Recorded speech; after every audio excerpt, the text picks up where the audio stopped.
Pinakain nga po ng aking buyok ang mga aso sa pulong malaki mga mare, tapos ay nakita po niya yung 3 bantatabang tuta na anak nga po nung pinapakain namin na kulay brown. May nagpadala na naman nga po ng isang sakong dog food para sa mga aso sa malaking pulong mga mare, tapos ay inumpisahan na nga rin po ang paghihilot sa akin pagkatapos ko nga pong mag-anak.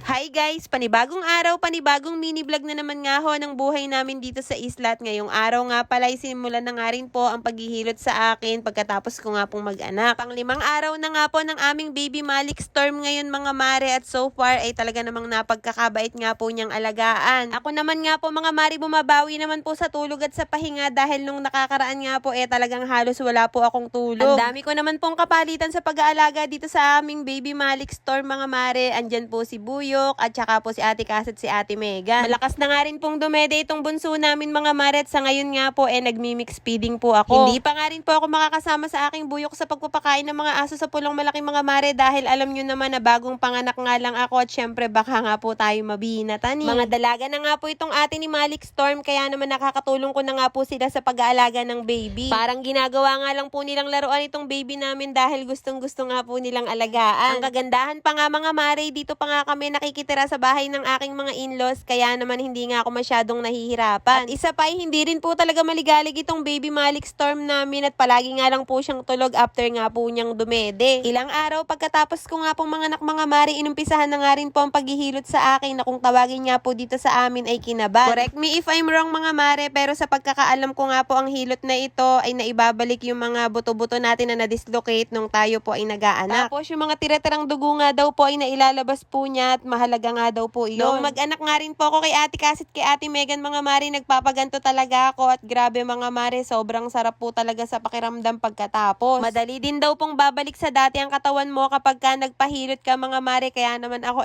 palagi nga po ako nagpapahilot, at so far naman mga mare bumabalik nga po sa dati ang katawan ko. At eto nga po yung pinakamasarap na part sa akin mga mare, parang sinasabunutan nga po ako dahil parang nawawala nga po yung sakit ng aking ulo. Kayo mga mare, nakaranas din po ba kayo ng ganitong klaseng hilot nung pagkatapos ninyong manganak, at ano nga po bang tawag ng ganitong hilot sa inyong lugar? Kinabukasan naman mga mare, maagap nga pong bumangon si Ate Cass at si Ate Megan dahil may pasok nga po sila ngayon. Si Buyok nga po ang taga-video ngayon mga mare, at sabi ko nga po sa kanya, videohan po niya yung 2 bata kapag kapapasok na. Maagap din po kasi siyang bumangon ngayon mga mare dahil magpapakain nga rin po siya ng mga aso doon sa pulong malaki. Pinapakain naman po niya yung mga aso doon sa malaking pulo nung nakakaraan, kaso nga lang hindi nga po siya nakakapag-video. Banglalaki nga po ng alon ngayon mga mare, at banglakas po ng hanging amihan, pero okay lang yun at di naman yun alintana ni Buyok, basta't mapakain nga lang po niya yung mga aso doon. Grabe nga po mga mare, ang kwento nga po sa akin ni Buyok ay nasa 20 aso na nga daw po ang pinakain niya. Madami na naman daw po kasing bagong dalang aso doon sa malaking pulo, kaya naman ayan, at dumodoble na nga po ang bilang nila. Pasensya na nga rin po kayo sa video ni Buyok mga mare dahil hawak-hawak po niya yung cellphone habang nagpapakain daw po siya ng aso. Hindi po talaga pwedeng hindi magpapakain ng mga aso si Buyok dito sa pulong malaki mga mare dahil namamayat nga po sila at kaawa naman. Namimiss ko na nga rin po yung mga aso doon sa pulong malaki mga mare, pero syempre kailangan nga muna nating unahin si baby Malik Storm. Si Buyok nga po muna daw ang bahala sa kanila mga mare, at sabi ko nga kay Ate Cass at kay Ate Megan sama-samahan na nga lang ang kanilang daddy. Hindi naman po kasi talaga pwedeng tigilan ng pagpapakain sa mga kawawang asong ito dahil marami nga po tayong followers na gustong-gustong tumulong at makatulong nga po dito sa kanila. Medyo malibag na nga rin po itong paligid ng kanilang kubo mga mare, at sasabihin ko nga sana kay Buyok na sa susunod na punta nga niya dito walisan naman po niya. So, sobrang lakas nga rin po ng hanging amihan dito sa amin mga mare, nagkakatanggal na nga rin po yung bubong nila, kaya naman ayan, at inayos na nga rin po ng aking Buyok. Marami rin po kasi tayong mga followers na humihingi nga po ng update dito sa mga aso sa pulong malaki mga mare, kaya naman ayan, at pinadala ko na nga po sa aking Buyok ang aking cellphone. Sa totoo lang po talaga mga mare, hindi po talaga sanay ang aking Buyok magkukuha nga po ng mga video-video kagaya nga po nito. Pero syempre mga mare, para nga po sa mga followers na kagaya nyo na humihingi ng update ay eto't ginawa na nga po ng aking Buyok. Naalala nyo ba mga mare yung pinapakain nga po namin na kulay brown na aso na parang may anak nga po, sinubaybayan nga po ni Buyok at sinundan nga po niya, at nakita nga po niya yung 3